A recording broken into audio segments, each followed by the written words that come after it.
Hello there, I'm Blackbright, broadcasting out of the UK. And how am I feeling today? I'm not too sure, but I hope you're feeling okay.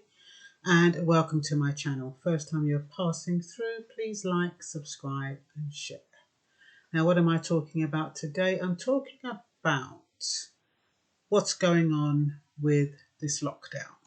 The 5 stages, are they to tease or are they to ease us out of lockdown?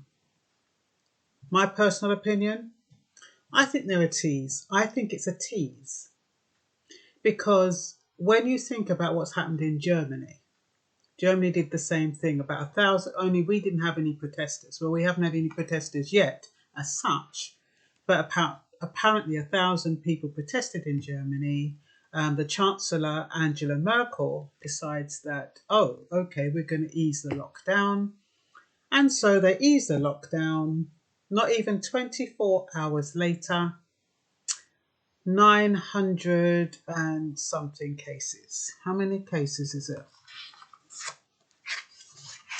933 new cases. Now remember, it sounds like it's a lot, but how do we know that those 933 cases aren't just sniffles? We don't know, do we? We haven't got any information at all. All we know is that cases are cases and it sounds absolutely terrible. And this is within 24 hours. So what she's saying is stricter lockdowns. What did I say? So that's what I'm saying. I think this ease of a lockdown is just a tease.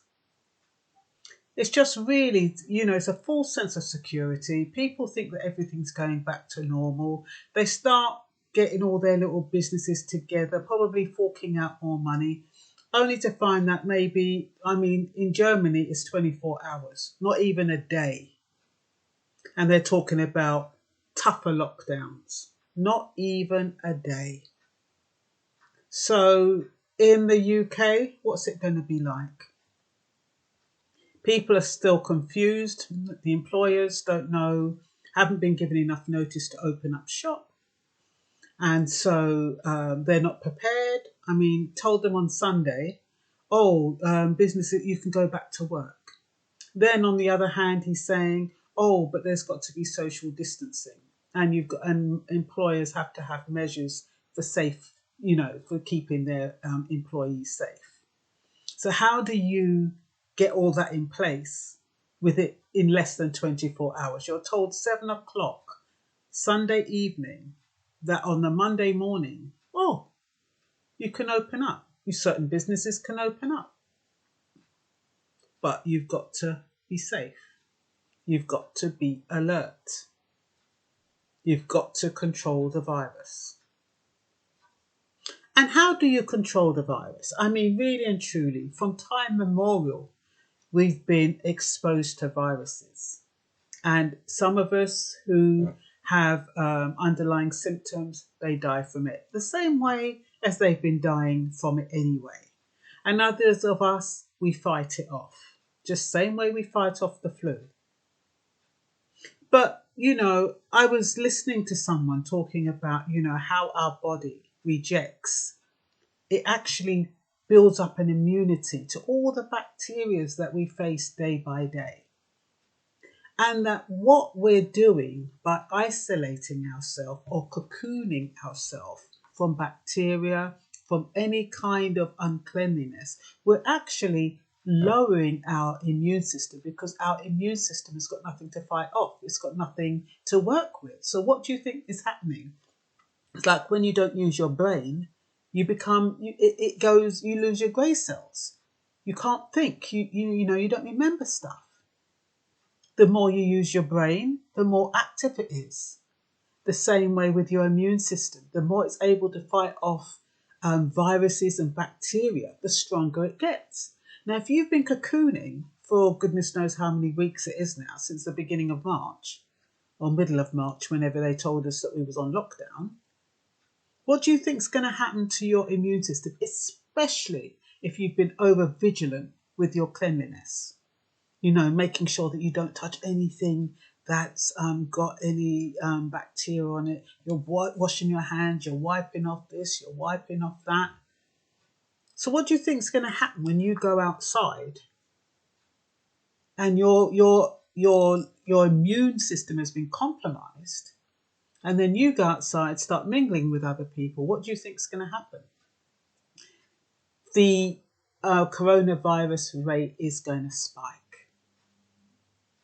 So whether it's a coronavirus or whatever it is, or the flu, or whatever bacteria you're going to catch because your immune system is low, that is what's going to happen.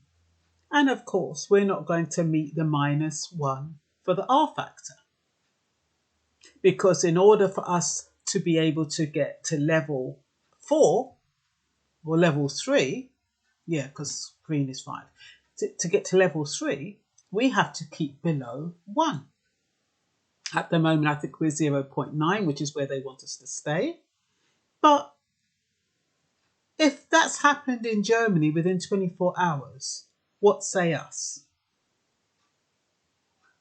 And the thing is that we still don't even know. I mean, people can just fabricate information. We don't know what's going on.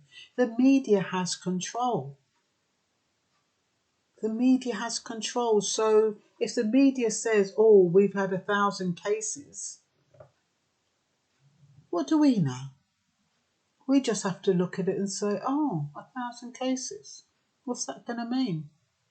Stiffer lockdown, which is a part of the second pandemic, which is a start of everything. At the end of this week, I think, that COVID alert system is going to be rolled out. And so it's all a part. Everything is so strategic. It's so wonderfully planned. You know, the timing of events. It's coincidental that they've decided to ease the lockdown on Sunday, getting people to start feeling comfortable on Monday, Tuesday. By Friday, maybe by Wednesday or Thursday, we'll hear that, you know, there's been a spike in the number of cases. And then by Friday, this COVID alert comes out. And, you know, it's you know, people are just so gullible. You know, the thing is, I keep saying, you know, but the thing is that it's difficult because on the one hand, you want to get back working. What should have happened? We should have never had a lockdown in the first place. We should have just all gone about our merry way. This is my opinion. All gone about our merry way. And those who caught the virus. And if we fought it off, we fought it off. Those with comorbidity issues or low immune system, they would have needed to be protected. But the whole country didn't need to shut down. And so, you know, Piers Morgan was talking about the 16 million that they allowed to come into the country over the last three months. That's a hell of a lot, 16 million, but who knows? But apparently 16 million have come in, and he's saying they're from, you know, some of them are from COVID-ravaged countries. But that would help us build up the herd immunity, which you need 95% of the country to be infected, so that you know, it builds up an immunity.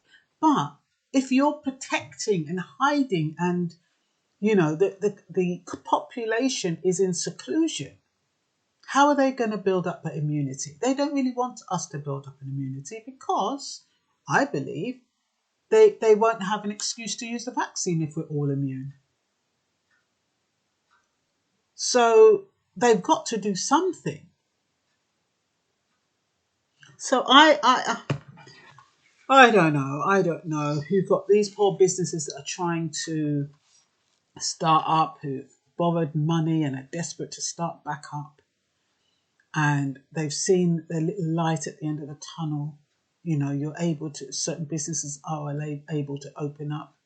They've probably between yesterday and today gone to Homebase or DIY or B&Q to build up something to create partitions in the workplace, put themselves more in debt, only to find not even in a week maybe, that we have an even more severe lockdown.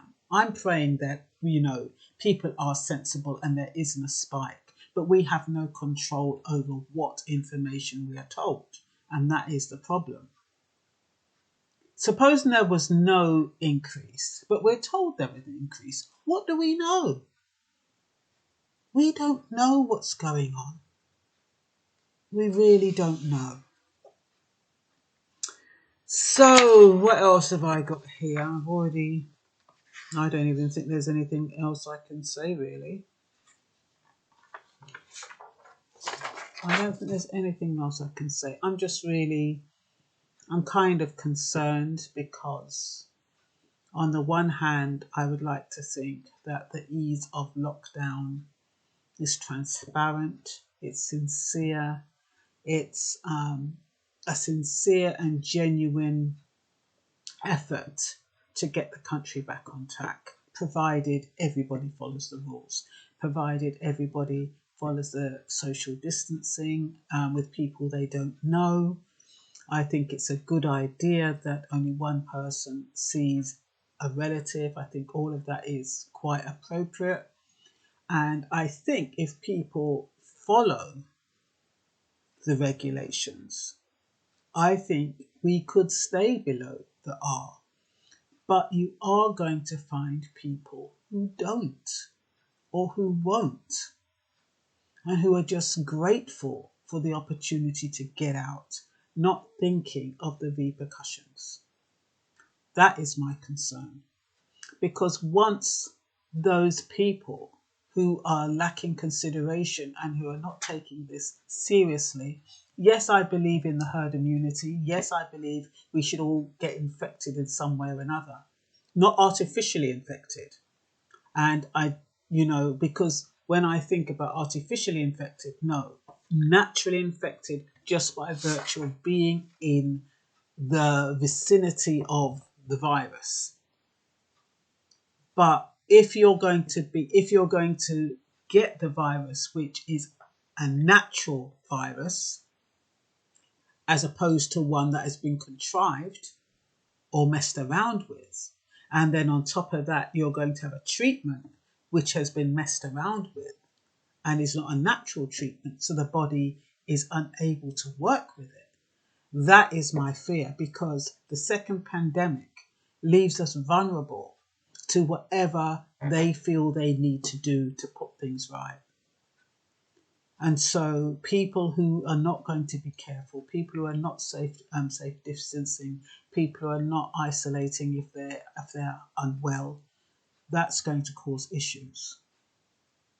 So I'm praying and praying and praying that, we can turn the tide, we can ease it down, and we can be sensible. I think what Angela Merkel did, I think she opened up everything from what I gather. I mean, I don't even think it was an ease of a lockdown. I think they just lifted everything, which is totally different from what we're doing. So hopefully, think people will be sensible. I was watching a couple of videos with some guys outside and some females that were dancing on the street.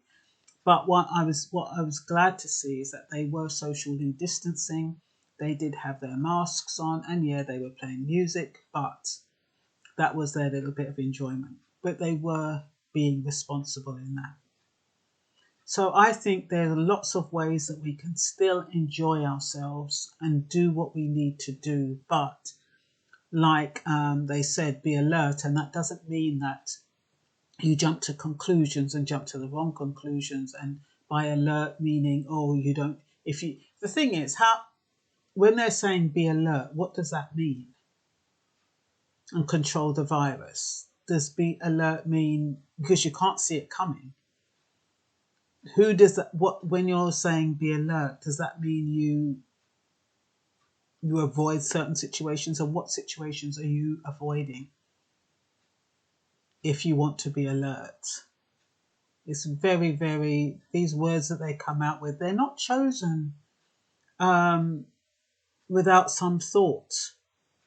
They're not chosen without some thought. They think very, very hard about the words that they use.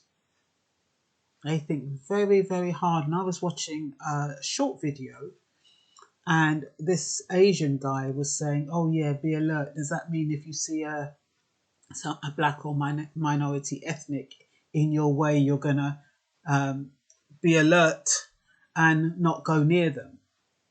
So it's very, very, it's a way people interpret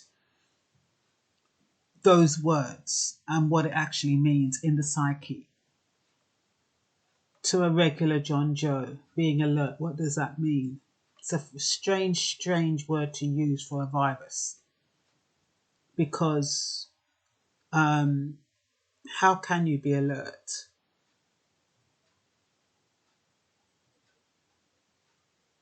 If he said be careful, I could understand.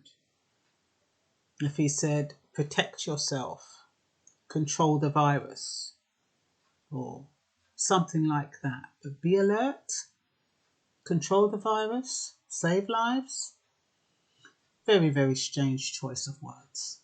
But maybe it's a play on, I've just had this thought, maybe it's a play on the app, because that's called the COVID alert system. So maybe it's a play on those words, because the app is going to alert the powers that be who has the virus or who needs to be tested or whatever. So maybe it's a play of words on that. That's what I'm saying. Depending on your mindset, you know, you can either pick out the negative or you can pick out the positive, or you can be totally neutral. But, you know, when you're dealing with emotive people, or people who are vulnerable, or people who are frightened, people who are scared, people who don't have, who are not in a position where they feel secure, you know, they're lonely, frustrated, all those kind of things, they can draw their own conclusions, and conclusions could be wrong. So that's all I've got to say for now. Have a good evening. Bye bye.